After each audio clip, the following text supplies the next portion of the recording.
All right, we end today. Our final segment is mail time. Let's play the mail time music.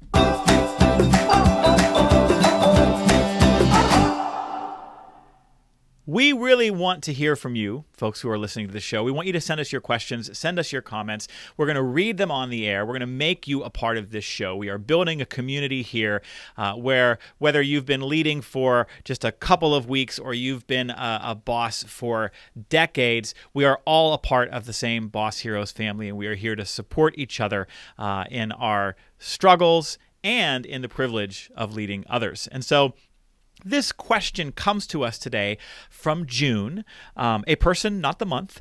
And the question is, what advice would you give someone who has just been internally promoted from team member to supervisor? One of the trickiest professional transitions anyone can make. Alyssa, can you drop some knowledge for June? It is exactly what you said. This is the biggest transition that you can have. You are one day colleague, going out to lunch, high-fiving, having happy hour after work, all the things, laughing at inside jokes. And the next day, you're the boss. Nope, no more. You're cut off, right? It's like the harshest of harsh, or it can be. I think we can look at this whole conversation that we had about toxic workplaces for some guidance here. Okay. So for me, the first thing would be to acknowledge what changes for this dynamic. I was once your colleague, but now I'm not, right? And so here are some of the things, and let's get real and let's get honest about what's got to change with our relationship. And that might mean we can't have that inside joke anymore, or I'm not going to be able to go to your son's birthday party next month anymore. Yes. Maybe that's it. Okay. Then the other part is what stays the same. Right? And so you don't turn into a different person on that next day, right? Rather, you can still have that level of honesty to say, I still think this process really sucks. And yeah, I feel like that's not the right approach to that. Like we've bantered back and forth. We're on the same page with that. I get that. But now I'm in a position in which I might be actually able to change that for us. Yes. I love that you started with the relationships, right? That we have to be prepared for relationships to change. And I want to acknowledge that we can't go so hard the other way either, where we immediately go to people and say, well, I can't talk to you that way, and I can't have the joke, and I can't, be friends with you on Facebook. Because then what happens? The team member goes, oh, well, she's on a power trip and doesn't want to be a part of this anymore. So there are shades of distancing, for lack of a better term. It's the 50 shades. And you happen to have a gray shirt on. I'm not going to draw any further things there. That's it. I'm not swinging at that pitch. Okay.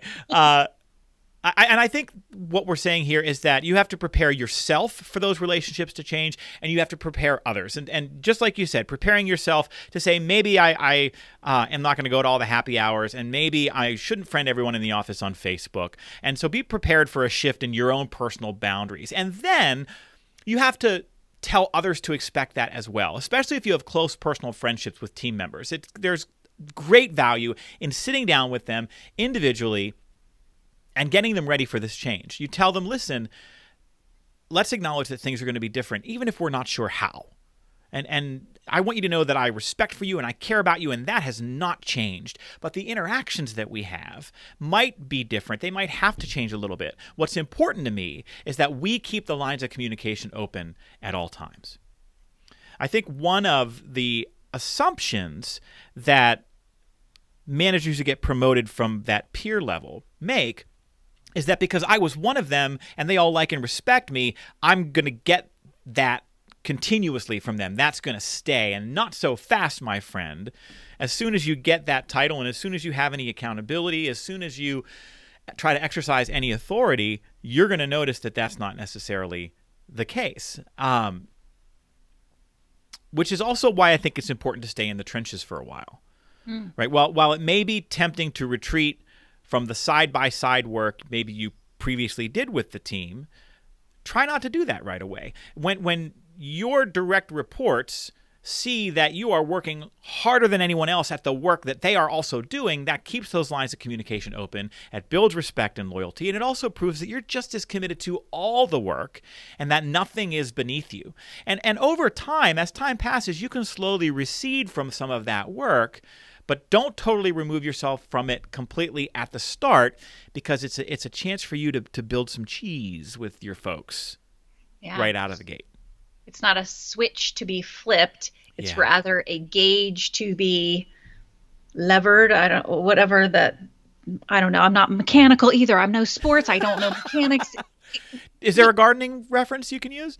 Oh, probably if I thought hard enough. I'm not there right now. That's all good. I actually think there's one other piece of advice that I always give new leaders that I think is important to remember, and that is to be selective and conversational about change.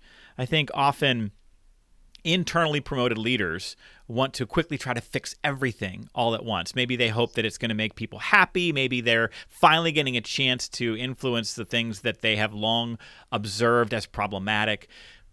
Wait. You will be far more successful early on if you focus first on people and making time right away to meet individually with folks, to solicit their ideas, opinions, and challenges. This demonstrates that you are committed to involving them and that you respect them. And then when the time comes to initiate some change, don't announce it, discuss it. Don't just tell them what's going to happen. Say, this is what I'm planning. I'd like to get your reactions to that. I'd like to hear your thoughts about these ideas, plans, and goals that I have. You do that, and you're going to start building a real foundation of trust and mutual respect that's going to serve you well as a boss going forward. That's another gem, Joe. Another gem.